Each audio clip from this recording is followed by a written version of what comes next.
Hello anh em đã quay trở lại với cái gì nhỉ? Ok, xin chào tất cả anh em đã quay trở lại với kênh của tôi. Và lại là tôi đây, Huy Hoàng VN đây. Yeah.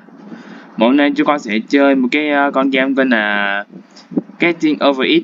Do tôi không thấy bản gốc này nào cô chơi trên mạng đây. Gì đây? Kỷ lục thế giới 51 giây à? Yeah thật. Rồi cô nghe nói là game này rất là ức chế. Nên là thử xem ức chế nào. Thằng nào đây? Sao chui trong chậu cây như này? Ê. Để xem nó sẽ làm gì à? Dìm tao xuống đáy của xã hội nhưng xin lỗi, là tao từ đáy xã hội mà đi lên. Mày xuống đây biển rồi. Ra chơi con game này lâu rồi nhưng mà chơi lại xem như nào thôi. Đó, được rồi. Cool, này chỗ này này. There's no feeling more intense than starting over. If you've broken your Scratch project moments after you've shared it, as I have, or you spent hours working on a project only to notice too late that one of your sprites has unexplainably gone missing. If you've made use of that difficult-to-name thing block within the sensing category, amazingly useful but capable, due to a Scratch bug, of leaving you crying as it dumps all your scripts in one big unordered heap. If you've made real progress coding a game over the course of the week, only to come back the next day to discover you weren't even logged in, nothing has been saving. Starting over is harder than starting up. If you're not ready for that, like if you've already had a bad day at school, then what you're about to go through may be too much. Feel free to go away and come back. I'll be here. All right. Thanks for coming with me on this trip. I'll understand if you need to take a break at any point. Just find a safe place to stop and remember to pause the game by pressing P.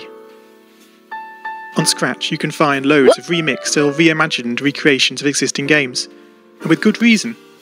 George Bernard Shaw said, "Imitation is not just the sincerest form of flattery, it's the sincerest form of learning." This game is a recreation of a game that came out in 2017, titled Getting Over It with Bennett Foddy. That game in turn was a homage to a free game that came out in 2002. Both games involved dragging yourself, using a hammer, up a mountain assembled from assets and objects sourced from many other games. It seems appropriate then that, when trying to recreate Getting Over It in Scratch, that we should construct our mountain from the same assets used in literally millions of Scratch projects, the unmistakable contents of the Scratch costume library. Unlike Unity or Unreal, Scratch does not provide you with a built-in physics or 3D rendering engine. It has no state-of-the-art debugger, you can't even pause your scripts. We are forced to program old school. Our experience capped at 30 frames per second on a 480 by 360 pixel stage. But these very restrictions force us to experiment, to think out of the box, to grow as developers as we become masters of all things Scratch. And let's not forget, what we lack in technology, we make up for in community. This fantastic bunch of budding software engineers, building, learning, creating, playing, remixing, as diverse a group of people as the very Scratch assets we now so skillfully attempt to ascend.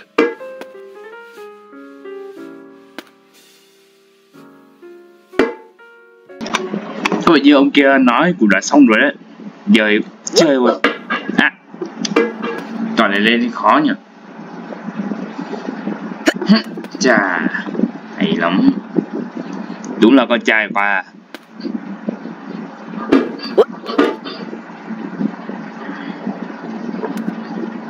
Được rồi.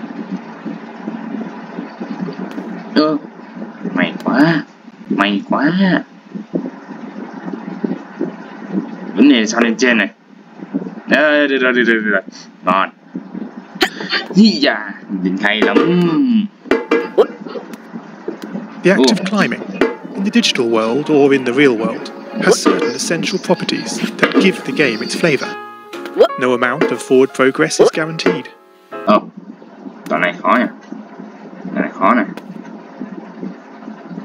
Nè, cô chị nghe cái mèo này.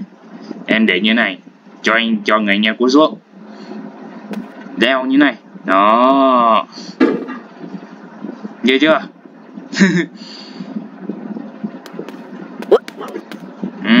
Nhanh.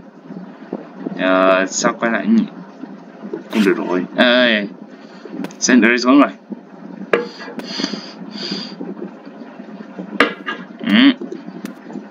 Túi trên đây có gì không nữa? À có được. 2,000 years later. Không biết chỗ này lên chỗ nào có nhỉ?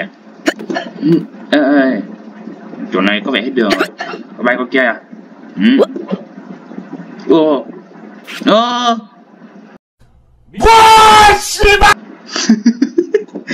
Cay.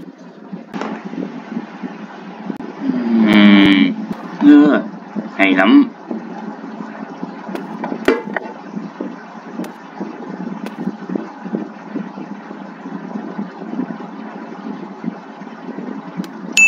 Hay quá.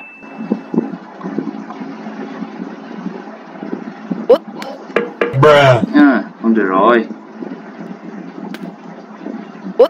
Hay quá.